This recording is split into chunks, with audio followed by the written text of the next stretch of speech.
Hey, Kamani. Hey, how are you? Doing great. How about you? I'm well. I'll turn Yeah. my camera on. All right. I need to get this background off. I don't know how to do that. Well, that's all right. I think that's gonna be just fine. We all got different ways of doing the background thing. I just I don't even do the background thing for I guess for pretty much no reason. It's just kind of a style thing. Okay. There you Yeah, go. no, I was doing that. I'm teaching remotely to students in um Uganda. And so Whoa, really? yeah, so I thought I'll have like a little fun background Okay, um cool. for them. And so they kind of like that. Yeah. Excellent, excellent. Wow, well, that's great. Appreciate that. Mhm. Yeah. Excellent. So let's see here. Let me see what I got. Hold on. I want to. So I just changed it. I'll go with this little background. All right. Okay. But I'm just reading over some of my Okay. stuff. All right. Uh-huh. Yeah, so we got another 12 minutes or so. Okay, so we're gonna be in great shape. Okay. I'm gonna turn my mic off and then finish reading some of the Okay. stuff. Uh,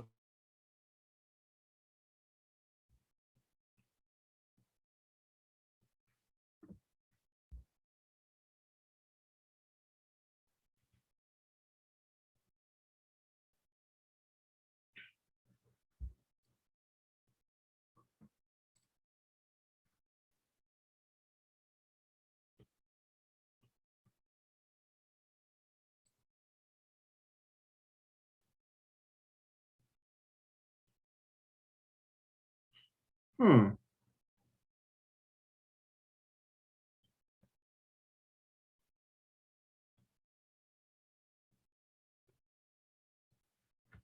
Okay. Oh, Kathy, do you know of a third? Yeah, I know. I see that now. Are you? Well, it says that I can either assign someone to type or do a third party captioning.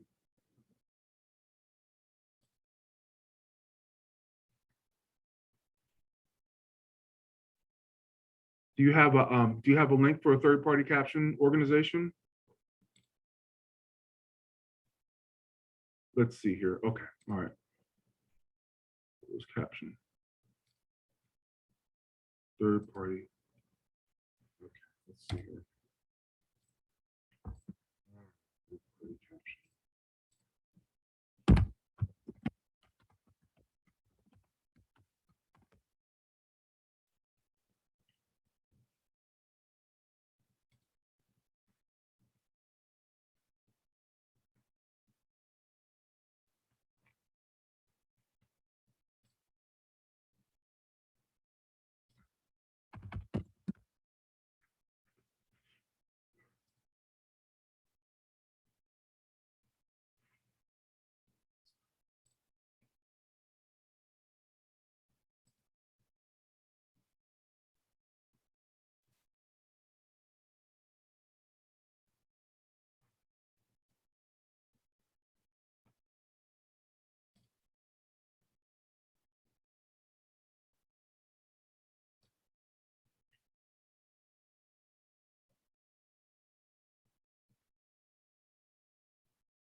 Okay, I'm back.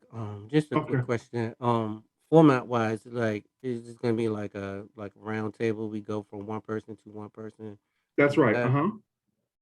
Yeah, and and I'll call your name to kind of start off, and then you can then whomever is interested can jump in after that. okay? Yeah, And are we given like my story is about 10 minutes? I don't know if I want to that go you for. got we got an hour and a half for this whole thing, so don't we got plenty of time. So Okay. 10 minutes is great. Yes. Yeah, I mean it's probably like 8 minutes because this is a speech. I did my first keynotes um um talk this past summer. Okay. So I'm using a combination of that, and then I got all the questions and stuff answered and ready. Um, Sure. I'll be using the term gardening and farming in conjunction with each other. That's not a problem. Yeah. And I also in my story, I would say at the beginning, I would say, this is a trigger warning, because it does talk about suicide and depression. Is that okay? Okay. Well, I mean, and everybody, everybody's got a story, we're all adults, so Mhm. we want you to speak your truth. So that's, if you're Okay. comfortable with that, we're comfortable with that as well. Okay, I just Okay. want to make sure that that was acceptable because that is the story. It wouldn't be my story, wouldn't be my Yeah, life, my I heard business. that. All right. Well, thank you for sharing. I'm really looking forward to it. I'm very excited. Okay. No, all right. I'm looking up. Just any more questions, just let me know, and that's not going to be a problem. Okay.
All right. Oh, hey, Alan, how's it going?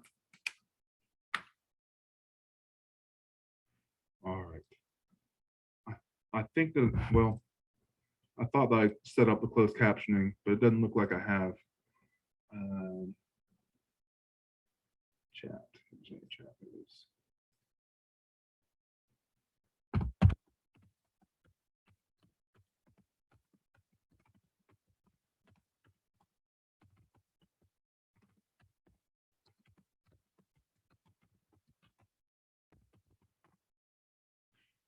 Okay, we're gonna make Alan a co-host. All right, and then come on, it's already a co-host. All right, Carol. Okay. All right, we're gonna get started probably about 12:32 or so. Okay, and we're already recording, so everything should. Okay, you can't hear me. Okay. Okay. All right. Let's see here. Unmute. I can hear Hear you. me now? Yeah, I can hear you now. Yeah, Okay. I made you a co-host, so it was just a slight adjustment. So now you're a co-host and you can unmute yourself. Anybody that's not a co-host cannot unmute themselves right this second. Okay.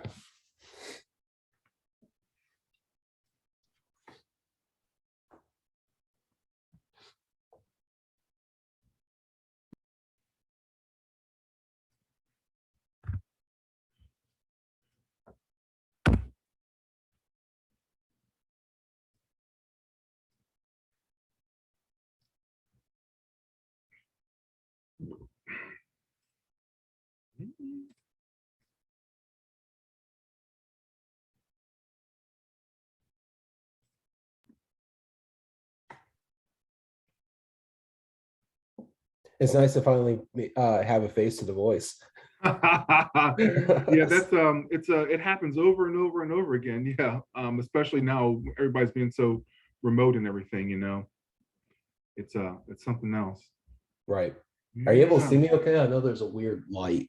No, you're fine. I think it's just fine. Okay.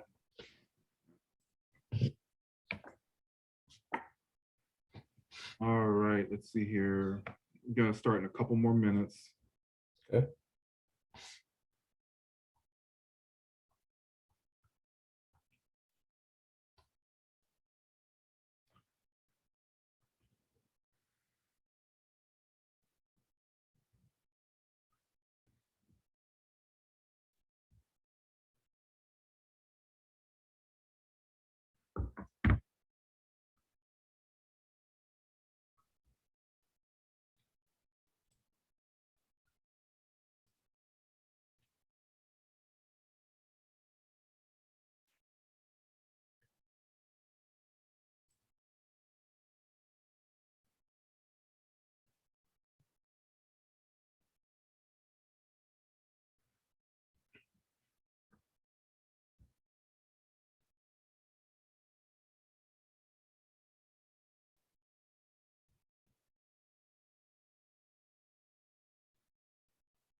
All right.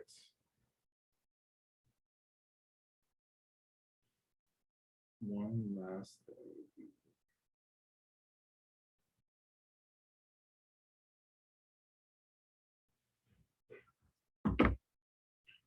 All right. All right, well, we're ready to go ahead and get started, Kamani.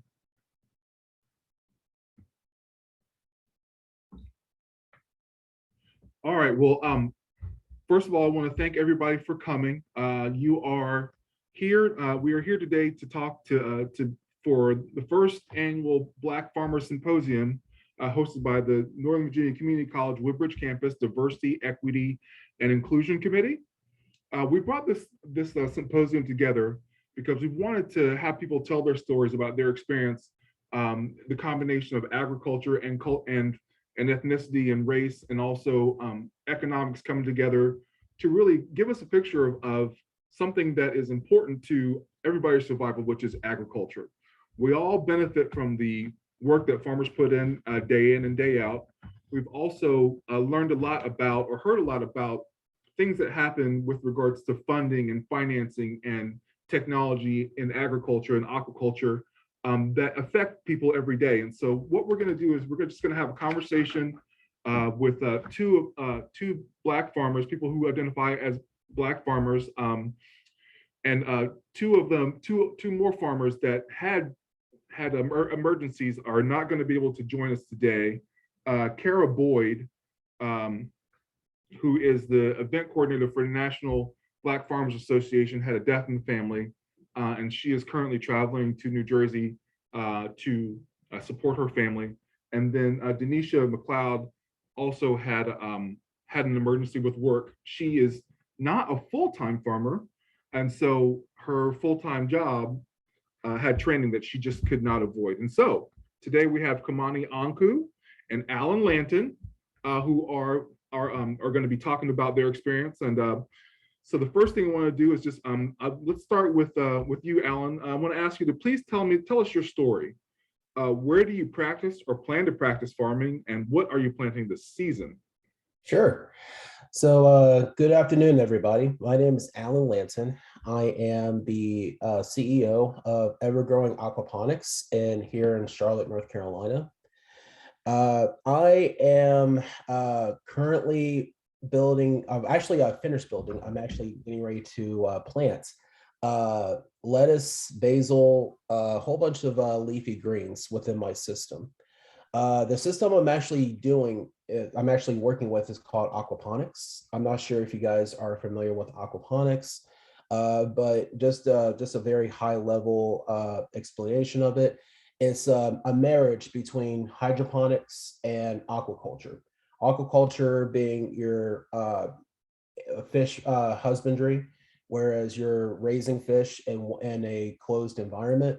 The problem with aquaculture is the fact that the fish live in their own waste, and that creates a very hostile environment for them to live in. So hydroponics, as a lot of you may know, is growing fruits and vegetables in a soilless environment. But the only problem with hydroponics is the fact that you have to keep putting in the nutrients within it. You have to keep feeding the plants. Well, aquaponics is a marriage between the two.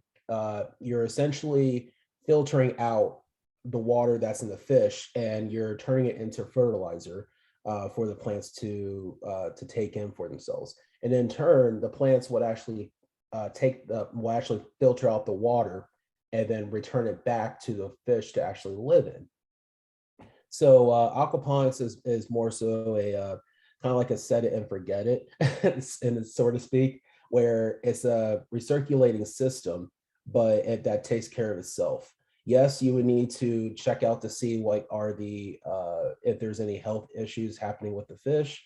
Same thing with the plants.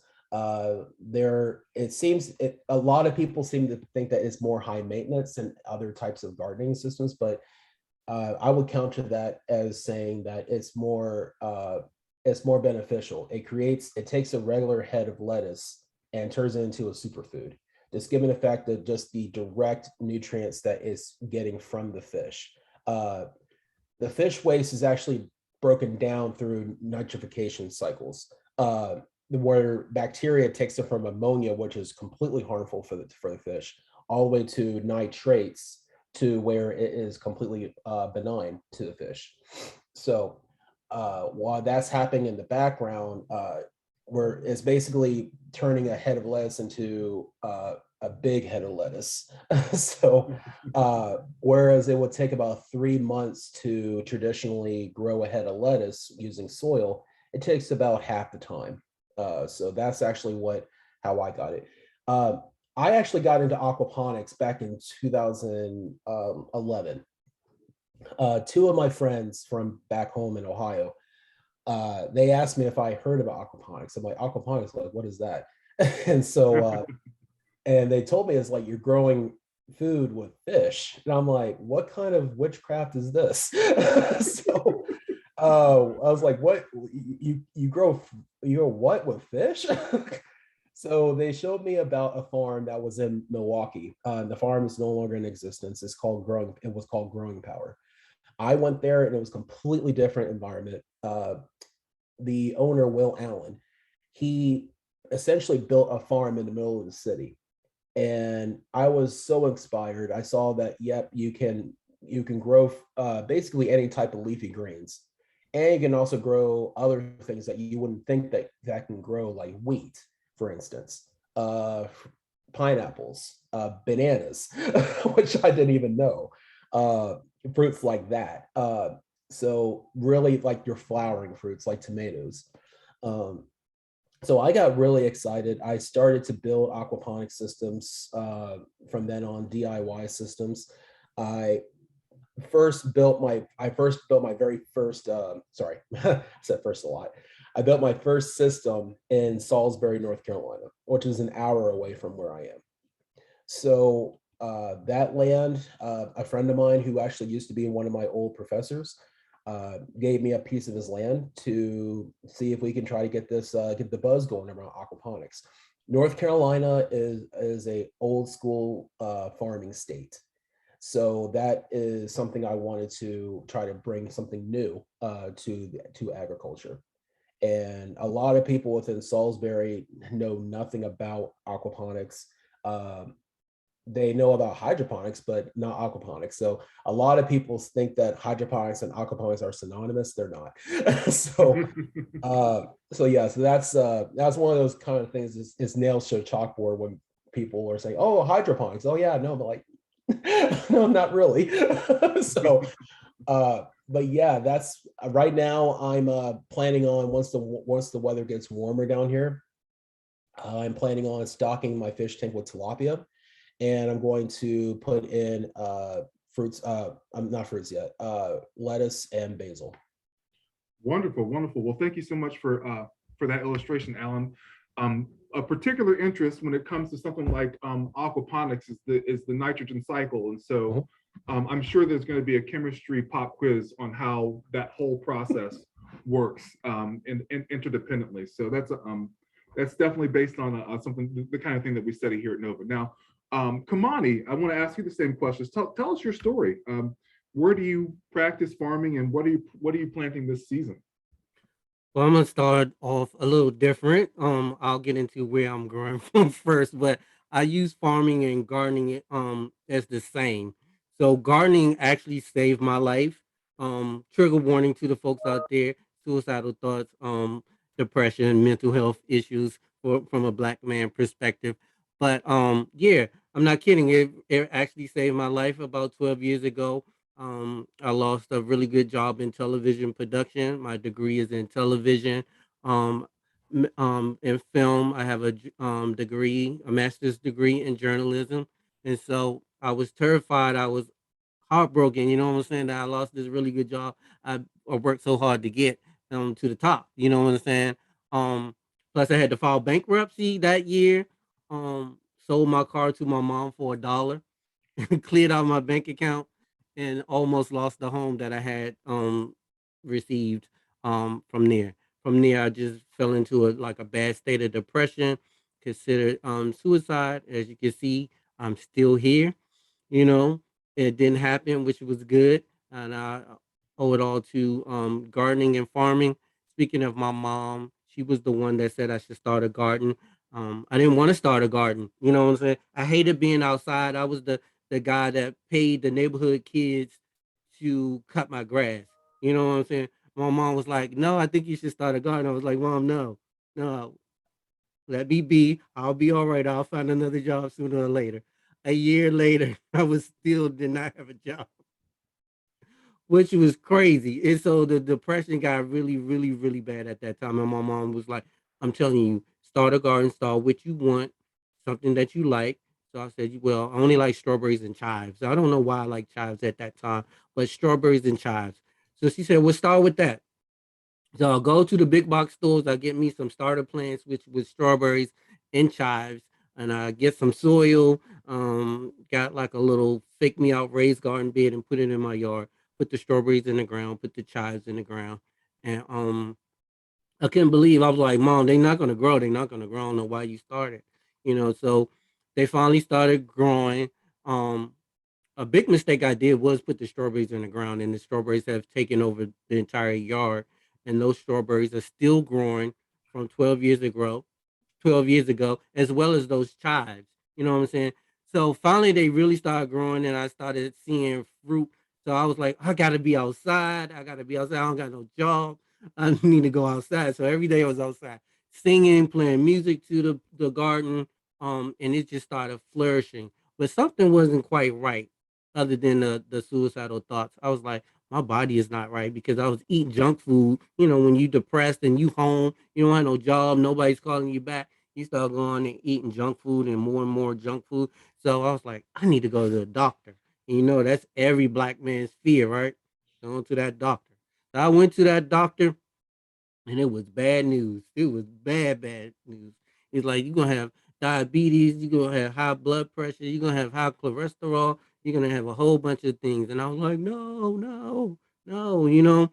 So I convinced him to give me 3 months to get back together and get myself together. I was like, I just started a garden. I think I can grow more food and I can eat healthy. Give me 3 months.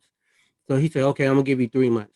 So I went home. The work just started from there. So I went, started researching how to grow more food, what types of food can combat diabetes, high blood pressure, and cholesterol. And I went on a raw food diet.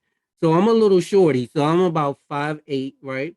About 145 pounds, 150 pounds. I blew up to about 185 pounds, maybe 190. So no offense to anyone, but I thought I looked like a little blimp at the time. So I decided to go on a raw food diet. I was like, well, I'm growing food in the yard. I got to learn how to use this, cook this food, prepare the food. So I went on a raw food diet. And actually, 3 months later, I came back. I went from 185 to 135. And he was Wow. like, I don't even need to test your blood. I don't need to do anything. I know you good. Um, and I got a question to ask you. Can you come and talk to the people about eating healthy and changing their diet, because those diseases can be changed if you do the right things. You know what I'm saying? And so that was like my first speaking engagement, and I felt like gardening was very powerful. You know what I'm saying? It made me realize. And then when my mom passed a few years ago, and I realized my mom, who never told me that her family was farmers and they had land and they grew thousands and thousands of food and they profit off that, watermelons and melons and corn, and she never taught us that. I guess when we moved to Maryland, because I didn't always live in Maryland, she said, because my mom was from Ethiopia, so we moved from Ethiopia to the south, and then to the south up to Maryland. And when they got to Maryland, they was like, "Oh, we're gonna get us a real job." And I laughed. I was like, "What is a real job? Like Yeah. farming and gardening is not a real job." And it was like, basically, that's what they were saying. They're gonna stop gardening, they're gonna stop farming, and get a real job. And real job never materialized. um, quote unquote, a real job, a corporate world job, so to speak, never materialized. But they hustled all their lives, and so it was time to get back to the gardening and stuff. So I was like, this is my passion. After going and speaking with my doctor to people who wanted to change their lives, they're like, grow your own food. This is how you prepare, and while you're preparing it, you need to start dancing and playing music with it. And so that's where my whole business came when the pandemic started. I was like, I got to do something. This is my passion. So I came up with gardening and beats, and gardening and beats is my business, LLC, and it's basically helping folks grow food, how to prepare those foods, and then there's some dope music in between. Um, from there, and it just happened. And then people started calling on me to do stuff. The NAACP called me to start a community garden. I help with that. A bunch of schools started calling me to help with gardening and farming in the schools.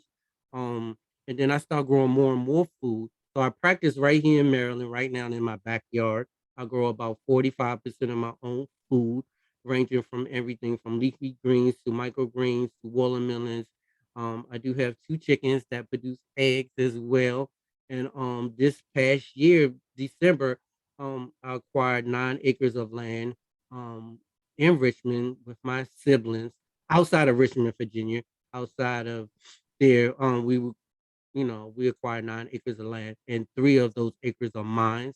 And Nice. so now this year I wanna break ground on a full-fledged farm. So I want to go from backyard farming or backyard gardening to an actual farm, because I feel like if I can't get my people to grow the food, I'm gonna grow it for them, and they know where it comes from.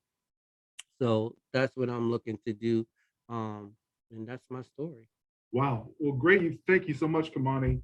I really appreciate the fact that you shared your growth and you shared not only the difficult times, but the way in which you were able to succeed. Do you want to? Do either one of you want to put in the chat now any websites or any links that we might be able to follow up with? I just want to ask that right now before we move to the Oh next. yeah. My website will be online at the end of this month, February 28th. I'm gonna be on a national radio show talking Okay. about it. But I'll put that in the link, and as well as my Instagram. I'm really active Yes. on my Instagram. I host a Black Gardener talk show over there every Saturday, where I'm talking to different black gardeners and farmers all over the country, all over the world actually, but I can put that in there. But Please do. yeah. But yeah, I'm excited to be here. I'm ready to answer some questions. Well, I'm on like a new school gardener, a new soul gardener. That's what I've been dubbed, because I love soul music, and that helped me save my life through gardening and music, and garden. That's where gardening and beats came from. So this gardening, and then this beats, the beats like the music yeah. beats, and you can't have the gardening and you can't have the beats without each other. So it's Without all them both. Wonderful, wonderful. Well, we got plenty more questions for you. That's for okay. sure. So now back to you, Alan. You mentioned lettuce and basil as a crop, but you're also an aquaponic gardener. Are your fish count as a crop as well? And can you tell me how Yes. that works? So with my system that I'm starting out, I have small fingerlings. So it takes about 9 to 12 months to grow fish to market size. So for right now, my the fish are considered to be a crop. As far as like once they get to market size, I can harvest them and I can either sell. My plan is to sell them wholesale. So like if they're without actually cutting and filleting the fish.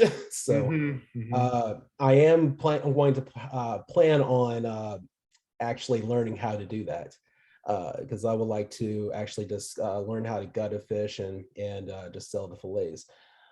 So right now, yes, they are considered a crop. They're also serve as the engine of the system as well. So I forgot to mention earlier the type of system that I have. There's so many systems you can do with aquaponics. There's flood and drain, there's media, there's raft, where like I would say insulation boards that you will put in homes. You can convert those into actual floating rafts for plants to live in and to sit as they grow. So right now I'm actually doing leafy greens within the raft boards. That's actually the name of that is called deep water culture. So within deep water culture, it's actually able to do kind of like an assembly line of fish. So I can start on one end of where I am, and I can just keep adding boards in periodically, and then once the plants get to the other side of the bed, then they're ready for harvest. So yeah, so I'm sorry that I think I've gotten kind of off tangent No, with the question. yeah, no, you explained it well. What you're explaining is that you've got small fish right now, and those fish, of course, help to feed the plants. And you basically take styrofoam boards with holes punched in them, and that's where you put your seeds. And you can add board after board after board. And once you kind of have populated your deep water, at Mhm. one end is fully grown plants, and at the other are your seeds that you're just starting out. And you can just Exactly. keep switching them in and out and in and out. Wow, that's great. And once again, pop quiz for chemistry. How does the water dynamics work? So keep an eye out for that. Alan, how has the pandemic affected we already heard from Kamani how the pandemic affected his business and his practice, but how did the pandemic affect your practice, if at all? It didn't really affect it, just given the fact that I had just started out with building my system last year. So my thinking actually, I believe that the pandemic actually did me a favor in a sense. The reason why I say that, a lot of businesses are shutting down because of the pandemic. Uh, I know that the agricultural industry had taken a hit because of it, given the fact that there's people out here who can't really do the job because of either they've gotten COVID or they're scared to actually come in because they don't want to get COVID. So for my business, I feel like I saw an opportunity with the pandemic because uh, and since everybody is at home and everybody is ordering in food, nobody is really out there trying to grow their own food. Some people are saying that they are doing it, but I mean, not a lot of people are doing it on a mass scale, like what Kimani is doing or what I'm doing. So that actually helped me out to try to kind of get ahead. And once we get back to a normal, sort of, ever growing will be there to say like, yeah, we can we can actually grow our stuff. And the one thing about agriculture in general, I thought this was the most boring subject growing up. Farmers, tractors, being in the wheat field, I was like, I would just fall asleep just thinking about it. But now, since I realize that there is a new method to actually growing fruits and vegetables, I mean, that's what I'm into. The pandemic is kind of like the beginning, not to sound like an alarmist, but the pandemic is kind of like the beginning of the breakdown, I would say, that we have in our society. Uh, I feel like everyone is now saying food insecurity. Food insecurity is like the new buzzword. Uh, I feel like, and ever since I started with Ever Growing, I told myself, you know, if the United States just went back to a agricultural state, I feel like the food insecurity will be no longer a thing. So so the pandemic actually bought me time to try to not only get the word out, but to really get systems going, get a system going. There's there are aquaponic systems out there, but I feel like not a lot of people still know about it. So what I want to do as a Black farmer is show that yes, here's a new way of growing and here's a new face to growing. Given the fact that a lot of, whenever you think agriculture, you think again the tractors, you think of the ranchers, and not to sound bad about this, but I mean you do tend to see white faces whenever you see farmers. Right after Reconstruction, there were millions of Black farmers, and nowadays there's only a few 100,000. So what another way I want to do for me is use the pandemic to actually not only grow my business, but to grow awareness that, hey, Black farmers are coming back. And that's the one message I want to at least tell everybody, that, hey, like, you can do this. You can be Black and a farmer. That's not an oxymoron. So that is definitely something I want to try to do. Wonderful, wonderful. Well, thank you so much. Now, Ty, I see you got a question. Let me do one more follow-up question, and then we'll get to audience questions as well. If you want to type your question in the chat, you're certainly allowed to do that as well. We've got a moderator that can push those forward, and that goes to everybody. If you've got a question, put it in the chat, and our moderator will bring you forward to ask that question. All right. So now, Kamani, you know, one thing that I noticed about what you're talking about with your initial success with gardening is that the plants kind of presented an opportunity for a more powerful experience than what you had anticipated. You know, you planted them and you said they just kind of took over. And so, you know, have you found a kind of a organic kind of success across your gardening and farming work? Are there other ways in which that experience has grown in your life that you can share with us? I would say yes. I mean, to really start off, I didn't know what I was doing. I just put them in the ground, and they just happened to grow, and they took off, and they're still growing. Like I said, from 12 years ago. But I look at everything organically now, just spiritually, and I think outside the box. I'm one of those ones like we are coming back after the pandemic, and we're going to be black farmers, and we're going to be black gardeners, and that's my mission. My mission is to grow by any means necessary. You know what I'm saying? And that's what I'm pushing to everybody, even people that don't look like us. But definitely very organic. I'm thinking about stuff like when I build out my farm, I'm not thinking about like those tractors like Alan was saying and those big machinery things. I'm thinking about like solar panels and and buildings that got like glass frames on it, like the big greenhouses. I'm thinking about stuff like that because I want to be able to grow all year round. If I'm growing all year round in my backyard in a community garden, why can't I do it as a farm? And I've been just like thinking about and researching different places. There's a place now in Dansville, Virginia, that's growing food in a warehouse. They growing microgreens. That is an area that we as Black folks need to jump on. Microgreens. Like Alan said, he's kind of like doing leafy greens with the fish, and I think he can start doing some microgreens as well, and farming those out to grocery stores, but definitely growing it organically and just like taking advantage of everything that's out there organically. Like So going now, to go ahead. well, come on, you brought up something that I really find interesting, that I think that we all understand what a microgreen might look like, but Hmm. tell us a little bit about why you feel something like microgreens and lettuce are such a valuable crop, right? Well, microgreens are basically like those are like before the actual vegetable grow to its full size, and they have more nutrients. They're more potent, and they're good for your body. And we as Black folks, we got to stay healthy these days. This pandemic did a number on us. You know what I'm saying? I'm sure you lost some people that you might know. I lost some people. And we got to start eating healthy. And so I believe that those are viable things because we want to be healthy, and we got to preach to people that look like us that this is the way to go.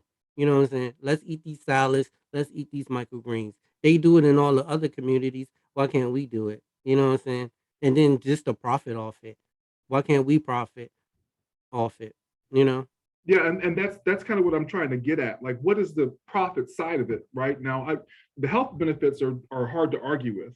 Hmm. But if I were to say, okay, I'm going to find myself planting microgreens, besides nourishing myself, can you talk a little bit about the market?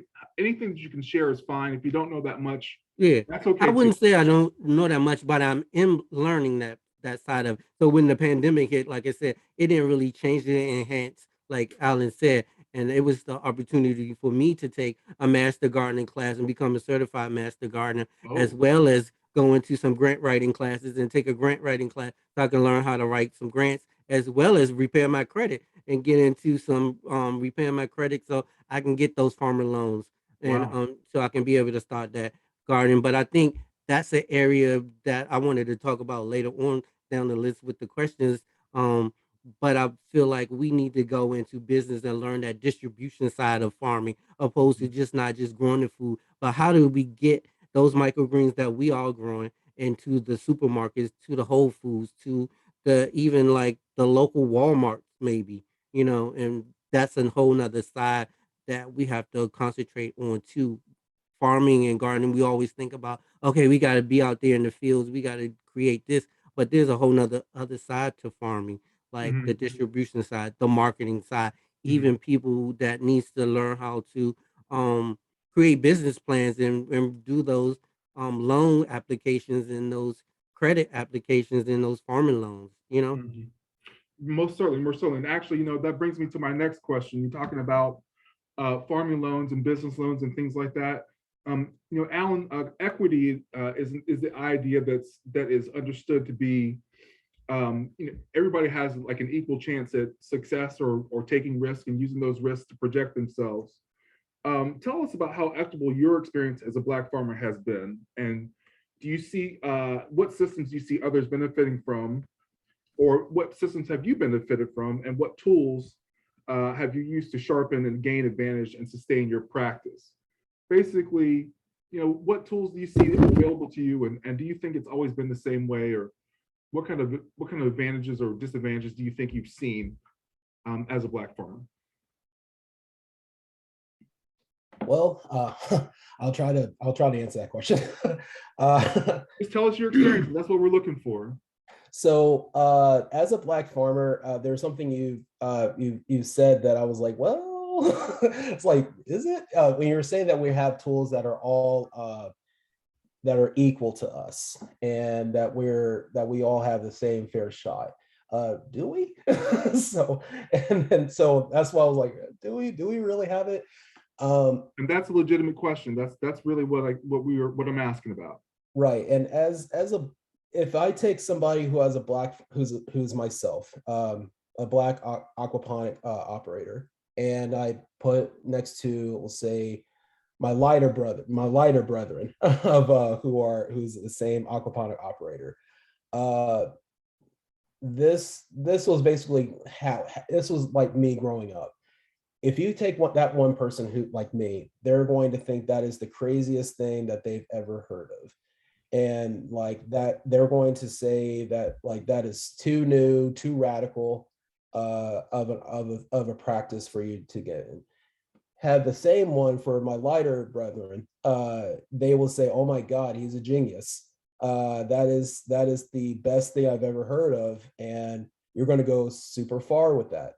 I have actually experienced that down here in North Carolina, where a lot of people are like, "I have no idea what aquaponics is, and who are you to even come to me about that?" So I say that was a challenge.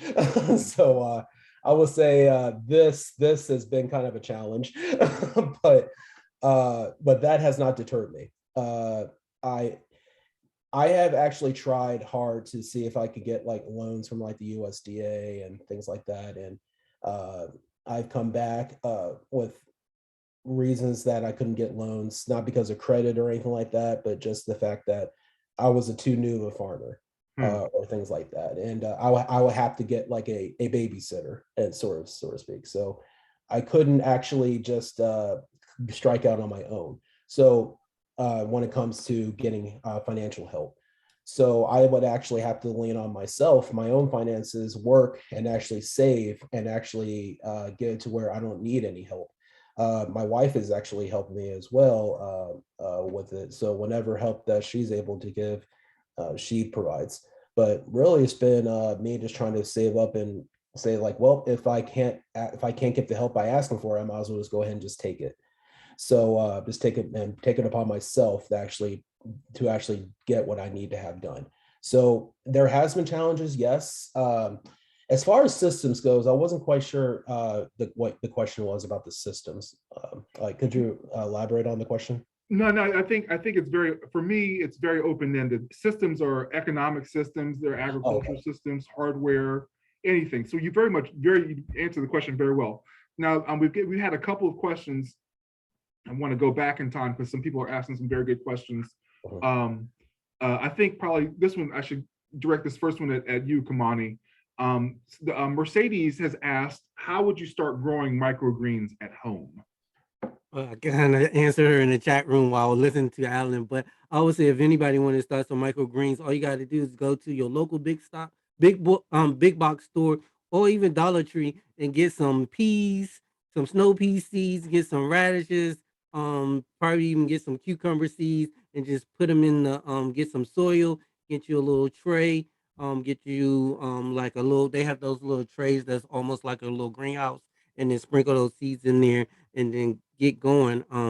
It doesn't take that long because you want to cut the microgreens when they're probably like 1 to 2 inches tall. You don't want them to go past that. You clip them, don't pull them out the soil, just clip them, and they'll continue to grow. And then you have your microgreens right there. Throw them on your salad, throw them on your spaghetti, throw them on a sandwich.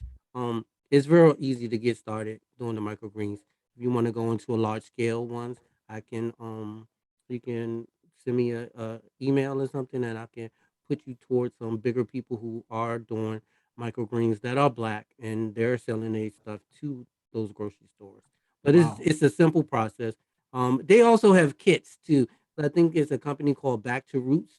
That's at some of the local big box stores like Home Depot and Lowe's called Back to Roots. They have um microgreen starter kits.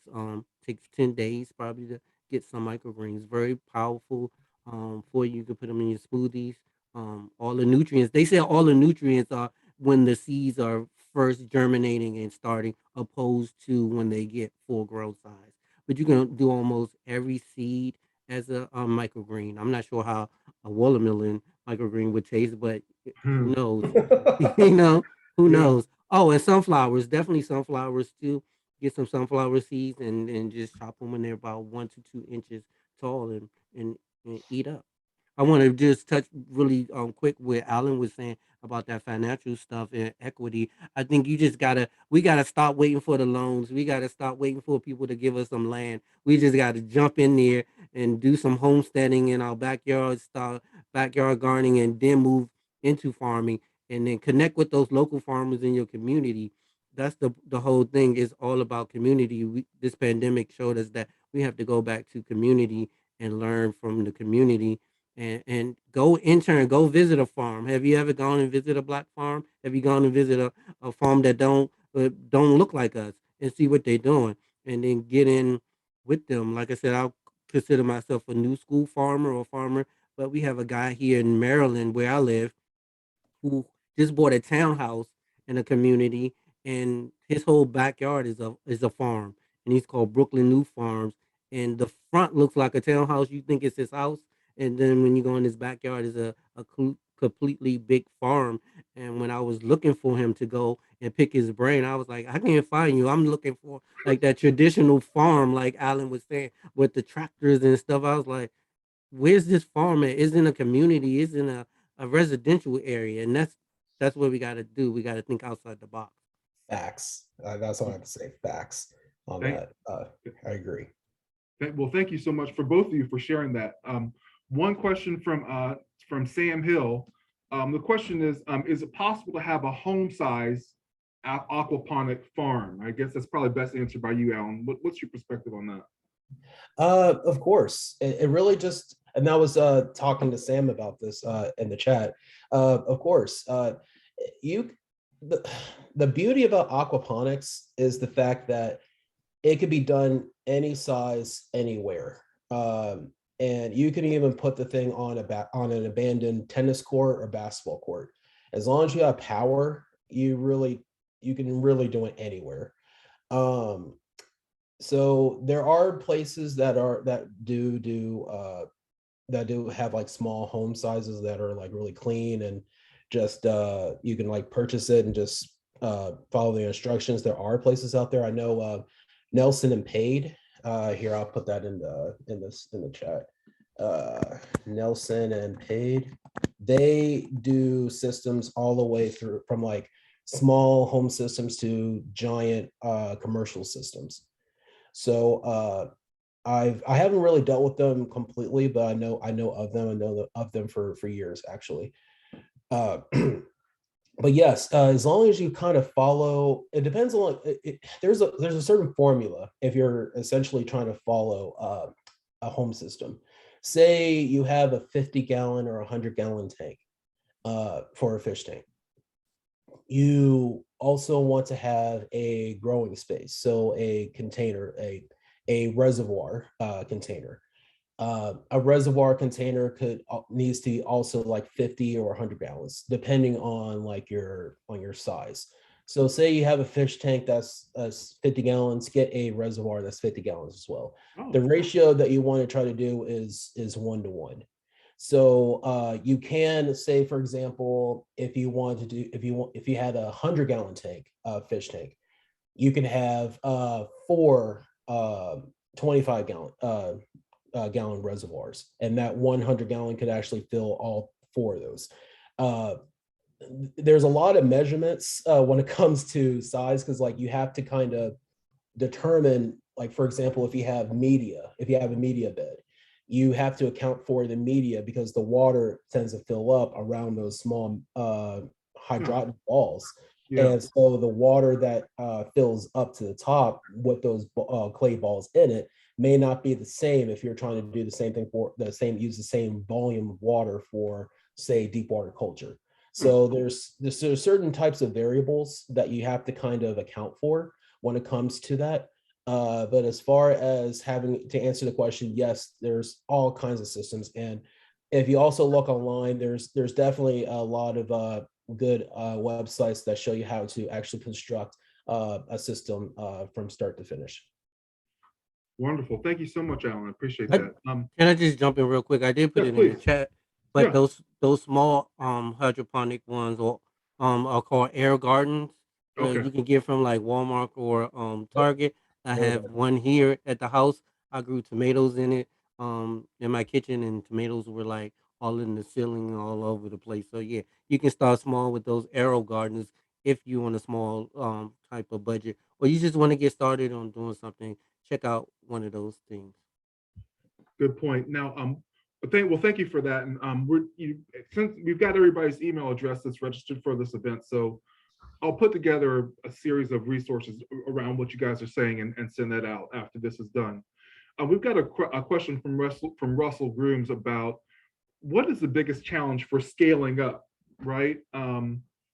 How do you scale up? How do you go from being in your house to maybe going to half an acre or an acre, and then moving forward to be from moving it from being like a subsistence type of scale to a marketable scale? Well, I can kind of Kamal, jump you in. want to take, I Oh, was gonna say, you want to take that one? I can jump in because that's what I'm actually in the process of doing. I'm moving out of the backyard to that acre land. Um, and it's a ride, and it's going to be a ride. So one of the first things I had to do is definitely make sure that my credit was right. So when I do go and get those farmer loans, that I can definitely step up. But I'm just going to take it one step at a time. You know what I'm saying? I might not start with that whole acre, but I might do a third of that acre. You know what I'm saying? And then know and grow crops that I know would do well in this area, which is probably like leafy greens, and then Oh, and yeah, and then move forward with that, and then just take it day by day. But it's going to be a journey for me. I'm excited. Um, read as many books as possible. Like I said, community is community, and community is everything. You got to go out there and mingle with those farmers that's local, whether they look like us or look like someone else, you know what I'm saying? And go and pick their brains, you know what I'm saying? There's a hmm couple black farms here in Maryland, and I go out to them and I'm asking questions. How did you get this? How did you get this? How did you do this? And then scale up. And then you also got to think about manpower. You know, right now, my family will be the manpower. My nephew does not want to work, so there you go. You'll be in the fields of the Garden and Beach farm in Richmond working because he wants to be outside. You know, we have a fishing boat. He kind of charters that sometimes. So now, okay, this is the next step.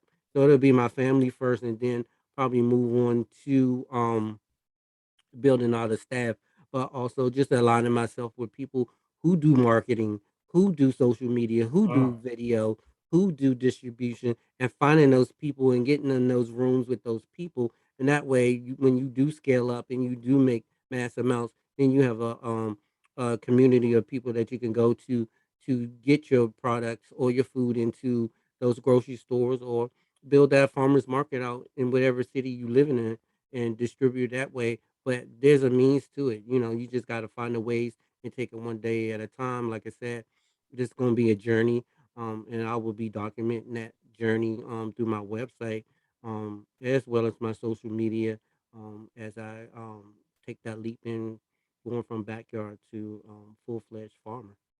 Yeah, wonderful. Well, thank you, Kamani. It sounds very much like it's almost like how you would start pretty much any business. You want to make connections, get the word out there, and then have a product that people are willing to purchase. Oh All right. yeah, So, and definitely add this the business plan. Have your business plan. Most people go into business without a business plan. Secure a oh, business plan, and that's why I said the farming is just not open to just growing your business from the growing perspective, but also finding people that can help you create a business plan, because you gotta have a tight business plan. yeah, that just not to mention, we do have business classes here at Nova that specifically help people write business plans for entrepreneurship and things of that nature. We got a question from Tyson at nvcc.edu. I'm going to go ahead and unmute you, Ty. Go ahead. Unmute. Go ahead, Ty. Okay. Thank you. So yeah, I'm a professor here actually at Nova, and thank you for putting this on. This has been great so far. I feel like I found my people in terms of the conversation. So yeah, I've been doing this backyard farming the last couple years, and I have a two-part question. So one is, I tried peanuts and rice and I did potatoes and cotton and all these things, and I realized that, there's so much that us as a people, like we have knowledge of these crops and this like ancestral kind of, knowledge about farming that has been interrupted, with the Great Migration, 1920s, and people just moving from, you go 2-3 generations back and we all come from farms, right? But it's just so much that has been lost. And I'm wondering if you guys could speak a little bit to like what you have regained by doing this, in terms of, I know you're doing the is it aquaponics, but I just wonder, like in the spaces that you've inhabited, have you felt like you've regained some of this knowledge that has been lost? And the second thing is, so I kind of bit off more than I could chew, I think, this summer, because I planted so much. I was like, oh, I want some of that. I want this, I want that. And then when it came time to harvest, I was like, oh, this is a lot of work. This is a lot of work. And then you start to realize that why community was so necessary for us as a people, right? Like, who's gonna pick all these beans, right? Who's gonna help me with all this work? And so I wonder, when you talk about cultivating community around, people who are doing gardening and things like that, if you could just speak to that a little bit, in ways that you've. I know with the aquaponics, I'm not really familiar with it, so I'd love to know more about, like, what is harvest like for you? Like what does the process look like in terms of like building community? Sure.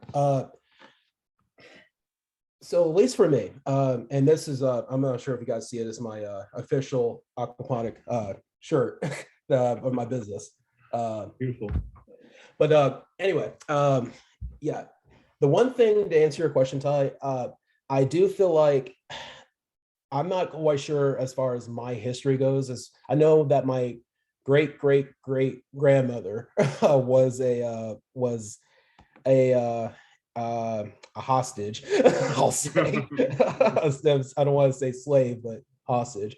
So I know she was back then, and I feel like I am kind of getting back into like my roots whenever I do go out to the farm, and like I'm actually there because I feel like I'm at one with the land. I find peace and salt and quiet, and I feel like I can just think and actually try to just be one and try to do what I need to do as far as planting and growing. So I know my ancestors were at some point farmers, but I don't know if I've actually gotten that knowledge back, because to tell you the truth, I think I'm the very first farmer in my family going back. So nobody in my family even consider farming except for me. So one other thing, Ty, that you asked about, which was the how do we get back with the community? That's actually Evergrowing's very, very public, but yet very secret plan. It's when I say that, and hang on with me while I say this. I say it's very secret. But it's very open, given the fact that what I want to do here in Charlotte, there are a bunch of communities here that are in food deserts, and a lot of them are in heavily black lived areas. What I want to do with Evergrowing is actually have one giant hub for a farm. So when I say one giant hub, I'm thinking about like a farm that's about 30 feet wide and 96 feet long. So that's essentially close to the size of a football field. for just growing fruits and vegetables. And then actually giving that, and then having smaller farms, probably like maybe half the size of that, and small hubs around these areas within Charlotte. So what I want to do with that is actually have a satellite farm to where people can actually walk to it. They can take public transportation. They don't have to worry about going 5-10 miles out to try to go to, say, Publix or Food Line or to Whole Foods. They don't have to do that because they have like fresh fruits and vegetables at their disposal where they are. It's like strategically placed right in the community to where anybody can just come in and just get what they want. So I'm planning for that huge yield, Ty, that you were talking about, that you're saying that like, how am I going to do this? I'm once I get the word out, I feel like I'm going to have problems holding the door, keeping the door closed because there's going to be so many people want to come in and try to and have this because and that's going to be also another new thing is the fact that somebody like me who looks like me who's actually doing it. So I think that's going to be a very new and very alien concept for people to try to get around the fact that there is somebody out here who looks like them who are actually trying to feed them great foods. Because at the start, it's all about the food. Once you have good food in you, then you start to unlock your potential for what you can do as a person.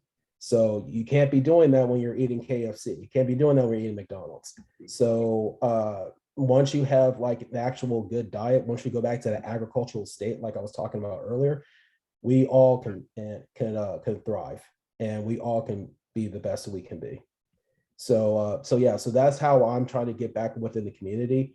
But Ty, you're absolutely right. That knowledge has been lost for generations of us going back to the where we were as farmers. And we're the original farmers of this country. I mean, if you're not really, I mean, if you also count Native Americans, but like we're like the second. Okay, I'll say we're the second original farmers of this country.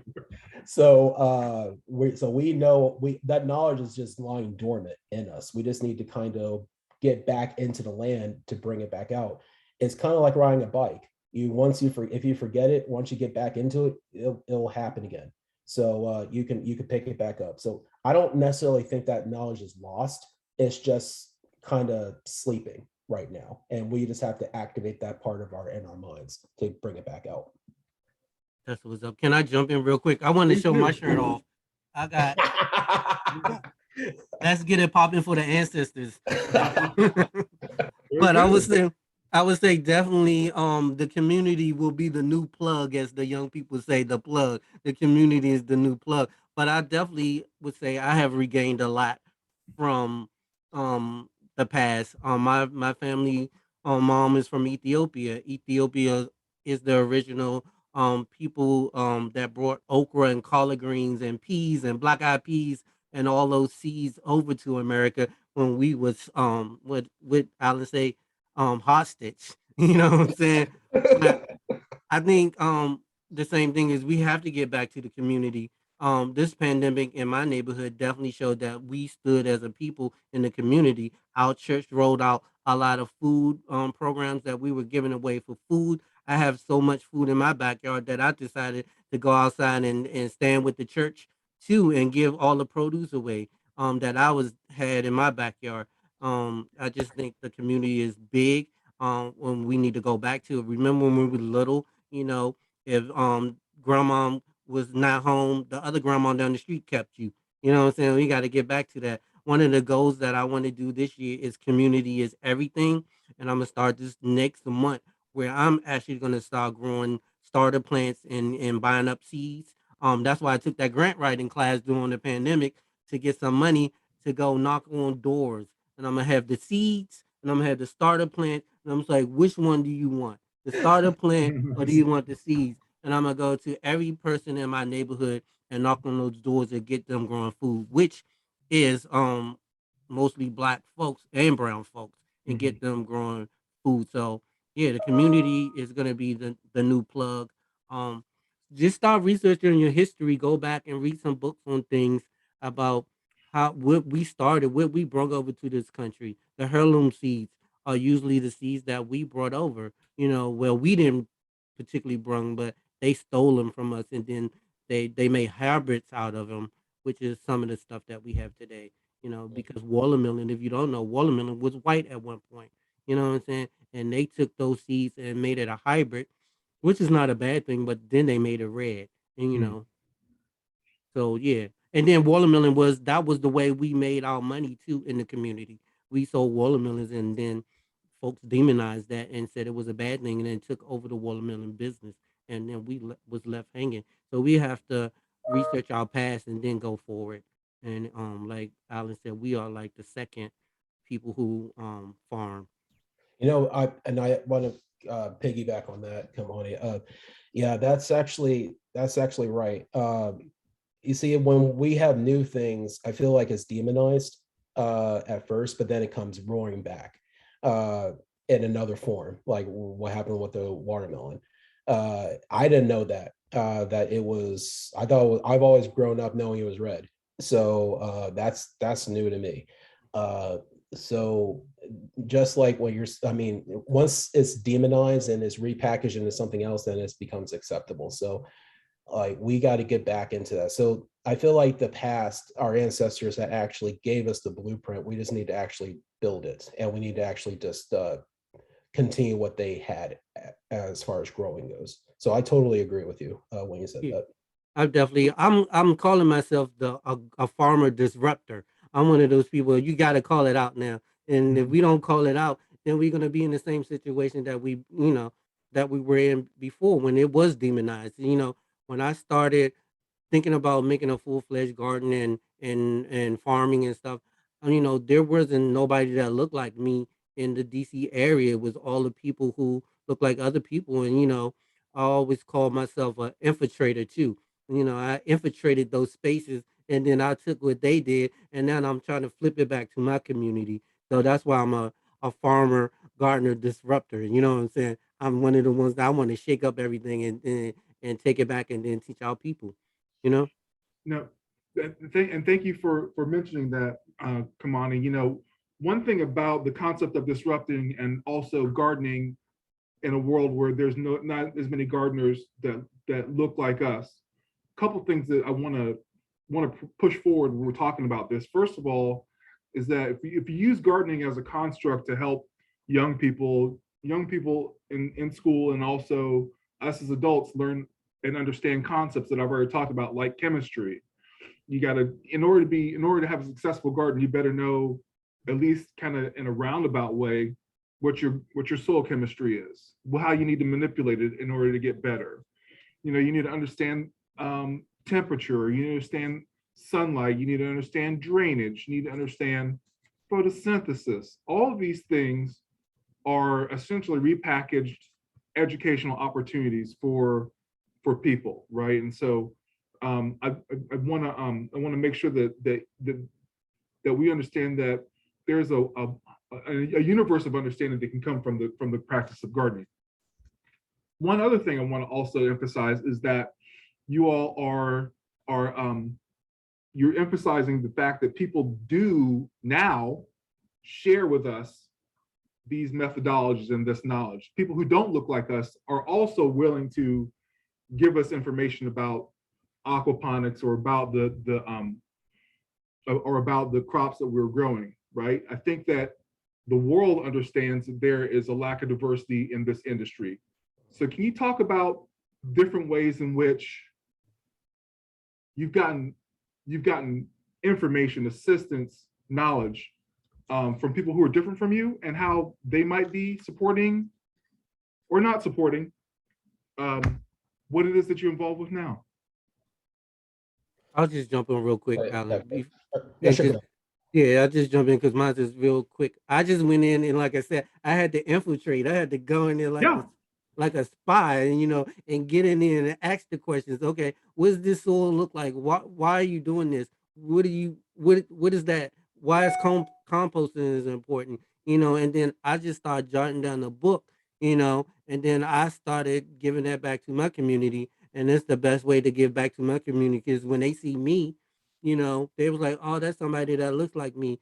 Maybe I'll trust that person more than I'll trust that person that doesn't look like me. And I think that's very important to be able to see somebody that looks like me. I do work in the school system too, and I work in a section of DC where some of these black families don't eat that stuff. You know, there was a organization that don't look like us that come in with a food truck every month, and they was like, "We not eating that stuff because we don't know where they got that stuff from." You know what I'm Oh, saying? And so yeah. it's yeah, it's very interesting. I said, well, that's the reason why we need you to come to the PTA meeting so we can start our own garden right here in the school, so you'll know where you know where it comes from. Your kids will be there. There's 95% black kids go here, they can grow their own food. But my key was to really infiltrate, and because I didn't know, like I said, my family was gardeners and farmers, but they didn't teach us that because they wanted that real corporate job here in Maryland. And I had to really examine it, and because I didn't see anybody, but the only way to get in and break into this world was to get in those spaces that I had to get into it. Now they have helped me. Some of them have helped me, and some of them was like he was just here to get the information. And now look what he's doing. So what are they Uh, called, trolls or haters, so to speak? Yeah, I got some of those too. You know, yeah. so it works both ways. The trolls and the haters are definitely a part of life for sure. Yep. Now, one thing I wanna ask about Kamani to continue that conversation. You know, for example, I got an 8-year-old daughter, right? And I have noticed that in young people, most of the time, the food that they're eating is processed. It doesn't look like what it started out as. Okay, and so now, when somebody shows up in a food truck that doesn't look like them, and they say, "Hey, this is corn," and the kids are like, "Well, where's the corn chips at?" Or, you know, "Why is it on this big stick?" Right? Like, there's a kind of an alien aspect to it, right? So, to what degree do you think that? How much more effective do you think that you are coming from the same background as the students and the young people that you are showing these things to? Like, this is where corn starts out, and that corn chip has been through so many hands. You know, how much of that story do you think you're sharing with the community now? I'm sharing a lot. So this is a story. It's not necessarily around corn, but carrots. So Sure. everybody like flaming hot chips, right? All the kids love the flaming hot corn chips or those whatever those things are. So my thing was I was like the cool teacher. So they had Michelle Obama presented that lunch program that I thought was a horrible lunch program. It was healthy, but not the best tasting. So I was the one that came, and I was a new teacher a couple years ago. So I wanted the kids to love me. So, and that was the wrong way to go, but it still worked in my favor. So I would bring all the seasonings. I was the one with the salt and the pepper and the garlic powder and the cayenne pepper. So they was like, oh, we don't want to eat these carrots. So to get back to the carrot story. So one day we got some carrots from that van. I took them home and I chopped them up, and then I put that cayenne pepper in it, and then I researched the ingredients for those flaming hot chips, and there was other stuff in it like garlic, and it was some fake stuff in it too, but I mostly put all the natural stuff in there, and I shook it up and I ate it. I was like, these like the flaming chips. So I'm gonna go back to school and give them to the kids. So when I went back to school and I gave them to the kids was like, "Oh my God, Mr. Anku got us some flaming carrots. Oh my God." So now when the food truck come, they was like, "You gonna get those carrots? Because my mama said we can't bring no carrots home because they don't trust those people." And I was like, "I'll get them and I'll make some flaming chips, carrots or whatever." So that's kind of like what I did. I made them little chip like, and put those seasonings in and changed it up. So every chance I get to speak like that and talk like that to different people, that's what I'll do. And I think eventually those parents end up changing their minds about stuff because they was like, "Oh, what's that ingredient that you use? Okay, I'm gonna go to the store and get that onion powder and that cayenne pepper to make those carrots and even cucumbers and I mean you can probably do that with corn too now. Get some tahini sauce and put on the corn and do it like that. But the parents start changing their minds. I think if you can reach the kids first, you can also then change the mindsets of the parents. Facts. That's an awesome story. Go ahead, Alan. No, I agree. I was just saying facts. Yeah. Yeah, totally agree with that. It's a domino effect. And Kamani, I think you're doing a great job doing that. As because like you're finding new ways. And so when people just see a carrot, they just see a carrot. So once you jazz it up and dress it up, I feel like it could be something else more.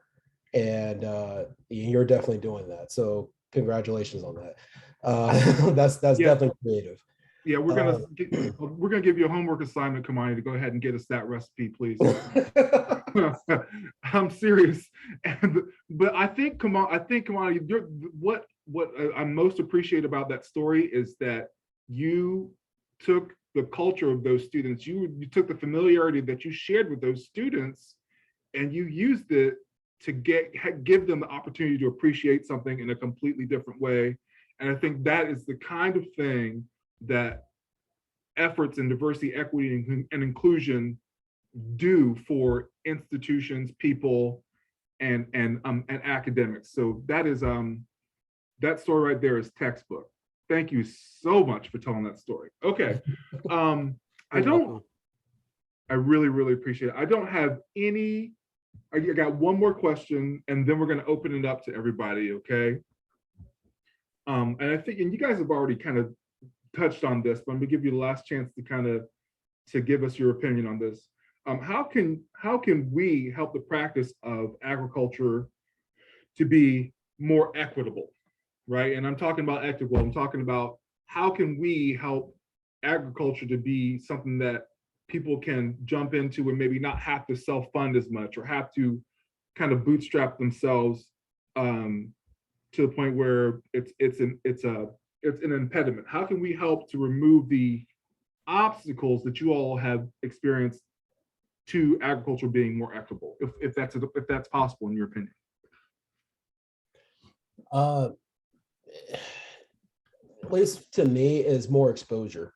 I think that's the one thing is that we need we need to get into the communities more and show them that yeah, like there's being farming is just not for certain people. Like it could be done anywhere.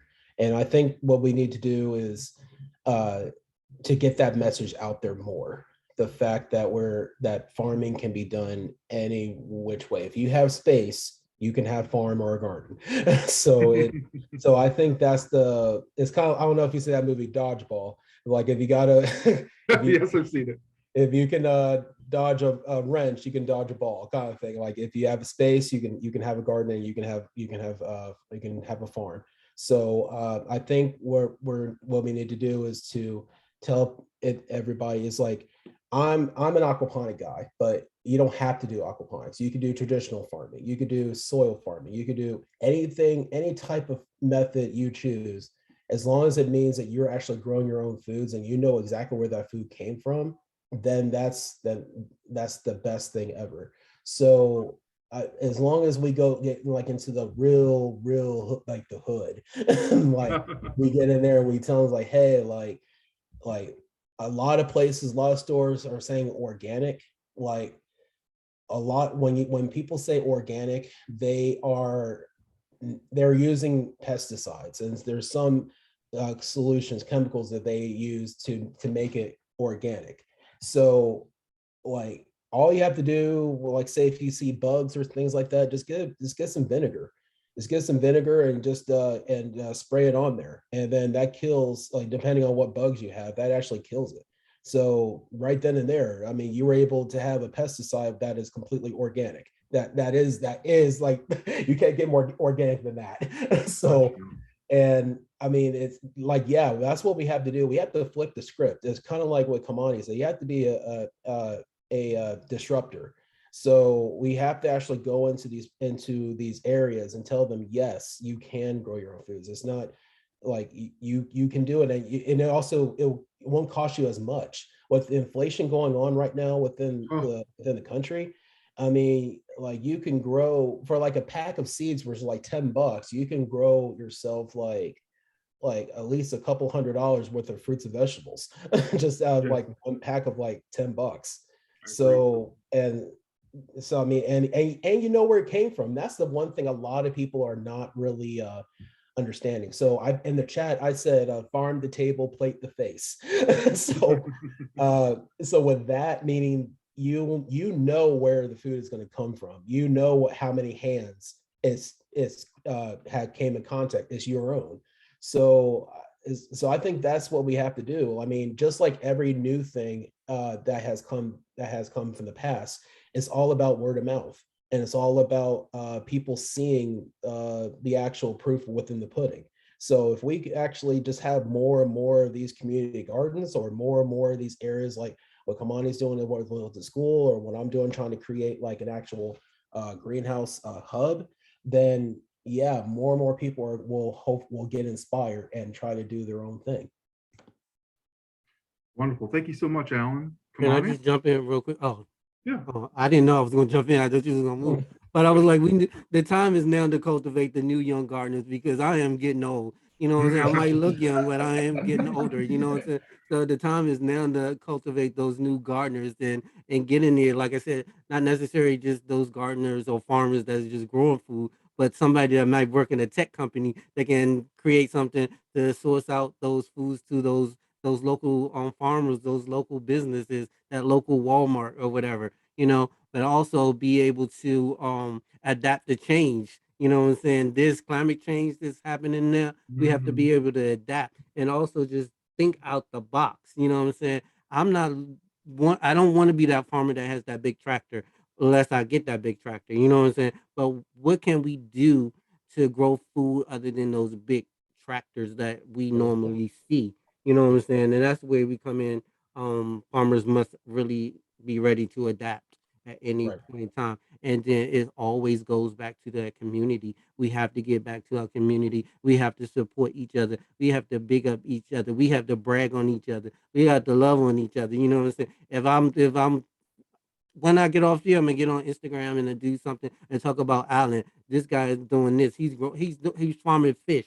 You know what I'm saying? That's crazy. As a black person, out now I want to farm fish because I see somebody that looks like me farming fish, because we normally don't see that. And when we see those people, don't be going like, oh, that's that slave mentality. That's that slave work. No, this is an actual business. It can be profitable. It can be viable. And you just need more people that look like us, and we have to stand up, and we have to be a support of each other, and we have to have more symposiums like this, not just at this school but all schools. You know what I'm saying? And then start creating programs, more gardening and farming programs within colleges and within high schools and within middle schools and churches and backyards and community recreation centers, and buy land to create community garden spaces. We haven't really talked about that, but we could be buying land and securing land and then creating community gardens, like Alan said, have that hub where they can come, they can grow food, and they can buy food all at the same time. You know what I'm saying? But get back to the basics, which is community, because that's what we have known. We've been demonized about our own community, and there's things that have been able to separate us from our communities, and we need to go back to that. Yes.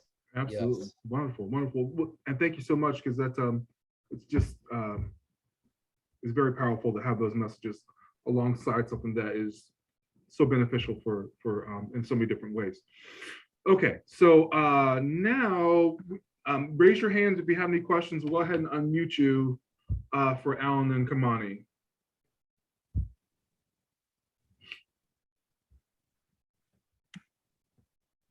Just like any place else, it's hard for them to ask the first question. Any other questions?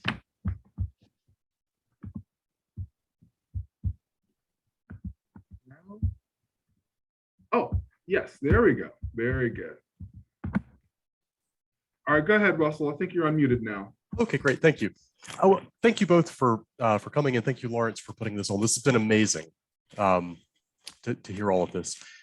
So my kind of final question would be, this information is great. How do I find products from Black farmers that I can buy?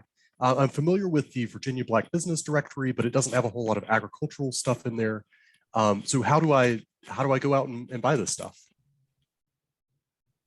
I would say, I'll just jump in. There might not be a place to go and buy stuff from Black people. We have to start building out that resource too. You know what I'm saying? But I would say the first step is to definitely get on Google and start looking up Black businesses and from there. But we have to start building out a resource bank and we have to do that, and then we have to look like us and do that. You know what I'm saying? Now, I actually, Russell, that's a perfect question because it's kind of like actually a perfect segue.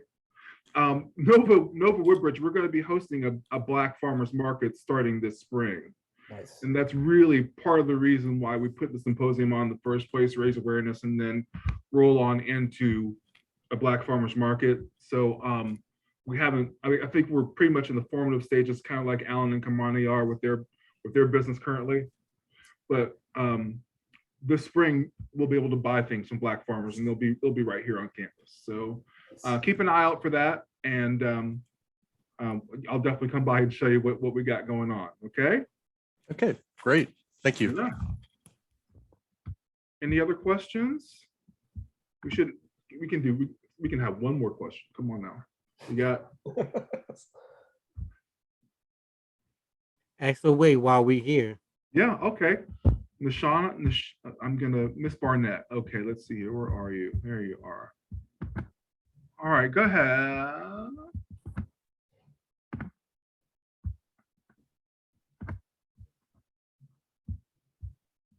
Okay, I put on there asked to unmute, Nashana. Okay, there you go. Your mic is live. Go ahead.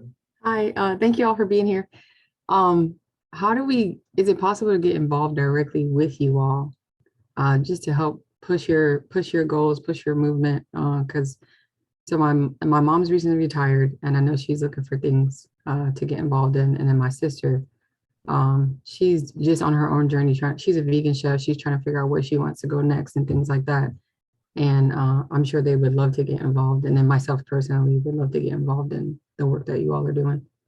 So how does that work? Well, you can shoot me an email. I guess Lawrence would send out information, but I can put that in the chat. I'm always willing to have people help me. You can come in my backyard any day and help me cultivate, move some trees, lumber. When I start that farm this summer down in outside of Richmond, I'm definitely gonna need people to help me too. But we can always collaborate. I'm always looking for people to hold a video camera. I'm also looking for people to um, come out and donate, talk to the kids, be in my community school garden at my school that I work for. I mean, I'm open. It's endless possibilities with me. It's just like just ask me, just tell me what you want to do. You said your sister is a vegan chef or looking to be a vegan chef.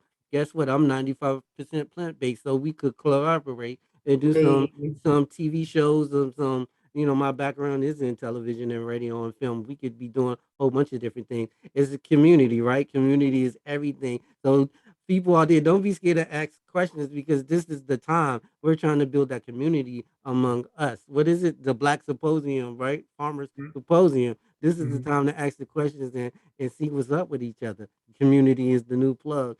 Community is everything. Yeah. Thank you so much. I totally agree. I'm still I'm planting this summer. I'm wrong. This spring, not the summer, the spring. The minute I'm like, I am stalking the Weather Channel as far as trying to figure out when the nighttime. The daytime is perfect. It's the nighttime here that's crazy. The nighttime here falls to like freezing and below. So I'm trying to, since I like to call it here, like we're here in the third quarter of winter. So it doesn't really make sense right now just to get like heater for like the last quarter, like the fourth quarter. So what I'm doing, I'm basically waiting for the night air to get better. But to get involved, I mean, of course, I know Dr. Nightingale would provide my email address, and I can definitely show you guys, like tell you guys how you can help me out. For me, it would be like once I start expanding, I would definitely need help with like building the greenhouse and building like the systems and getting the word out, saying like, hey, like come and check this out. I mean, this is something brand new, and it's Black owned. So so basically with me for right now, it's just getting the word out about ever-growing aquaponics, saying like, hey, this is a Black owned company, and this is a new type of farming. Is very heavily engaged within climate change. And so and that's actually one of the reasons why we're doing it, is because of the fact that it's climate change. And so we need to give the earth a break. And so the earth right now is just it's like it's it's kind of going through a temper tantrum because of the fact of, like, we have so many greenhouse gases, we have so much emissions going on. So so like let's just figure out a way how to give the soil and the rest of the earth a break and just let it heal itself.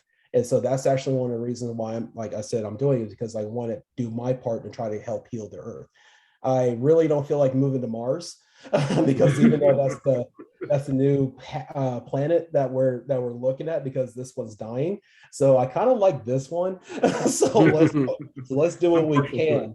No, yeah, let's do what we can to try to help fix this one. So if that means we get more and more people like involved in agriculture, and we stop relying upon processed foods and that stuff that creates that emission that goes up into the air that's killing the planet, then let's do it. Let's do it. So yeah, so that is a very long way of me saying let's get the word out that Kamani and I are at least two people.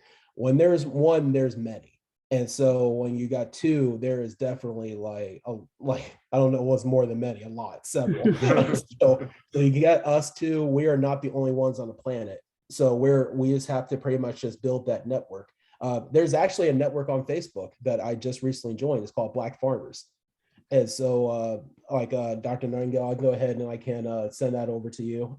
Please do. The Facebook group on that. And these are just all farmers who are traditional, hydroponic, backyard farmers, doesn't like what have you. It's the key is that we're trying to build that coalition. Earlier, there was a question about how do we kind of develop this as a community. We need to start building a coalition to where we can actually start financing ourselves. So if we can't go to traditional routes, then we need to create that traditional route for ourselves. And so because especially for people who are serious about doing this, who have the passion about wanting to make a change. So I think it starts off with talking about it, then it branches off into other great things for especially for Black folk. Just real quick, I want to say like-minded people do like-minded things. Also just about with Alan. We have to support Alan because those faces that don't look like us is already in that space, and they already taken over that space, and they got money and big money to do it, and we have to support him so he can be in that big space, and then we can get more Russells and more Chris and all these different people in those spaces as well, to have hydroponic or hydroponic ultraponic aquaponic spaces too. I'm trying to get the word out, aquaponic. Aquaponic. Didn't get that in the spaces because, like I said, they already in their spaces. Now it's our time to get in those spaces and then benefit from those. And then Alan can be the Black aquaponics guru of the world. You know what I'm saying? But it starts by helping him and supporting him. I'm also in that Black Farmers Facebook group. Sometimes I do get kicked out because I post stuff that says I'm promoting my business, but I mean, you're Black farmers, right? Don't we supposed to promote our business, right? Absolutely. You know, so I don't always get the ins and out of that group, but it is a group of a really great resource too. So join a Facebook group, join an Instagram page that has a Black gardener or farmer or aquaponics or hydroponics person. You know what I'm saying? Absolutely. Now, I want to go ahead and bring this home. Couple things. One is that Northern Virginia Community College has a series of courses that you can take around agriculture, right? You know, we as an institution, we as a group of instructors or students, we can easily arrange to do a field trip or an augmentation of a class to go visit either one of these young men in their actual settings. Alan is in North Carolina. That might be a little far, but still, you get my point. You get my point. Also, when we're talking about future directions for what we're doing with diversity, equity, and inclusion, Diversity, Equity, and Inclusion Committee meets every month, I think on the third Friday of the month, okay? And so if this is something that we've been consuming this and we want to kind of grow what it is that we're working on through diversity, equity, and inclusion, you know, this is the seed that we can use to start that as well. And so I want to thank our two guests for coming today. I really appreciate the knowledge and the industry that you all are working with and what you all have been able to share. The resources that we have available are not just at NOVA, but the state of Virginia has something called the Virginia Cooperative Coalition through Virginia State and Virginia Tech, and their whole deal is to help people learn how to get into agriculture. And we can get any number of guest speakers to come and talk to us about our own practices and how we might be able to support these young men as well. And once again, we're going to have a Black Farmers Market on campus, and you know, we're going to keep moving forward. You know, healthy food and healthy attitudes and healthy communities. Thank you all so much for coming. Thank everybody. Thank you everybody for participating. You are welcome, and thank everybody for participating. We will follow back up when Alan and Kamani let me know when their websites are going live. I'll go ahead and push that out. And also, please, Kamani, do get me that recipe for the hot carrot chips. That's exciting. Yeah, I will. Absolutely. All right. Well, thank you all so much. I really appreciate it. Y'all have a wonderful day. This is the end of the programming. You've got the emails. If you want to get more information, just contact me or contact either one of them directly, and we'll just keep going. Sounds good. Thank you All guys right. for having me. Thank you all so much. Appreciate Enjoy. it. Thank you. Thank you All right. guys. Bye. Bye-bye. Thank you. You're welcome.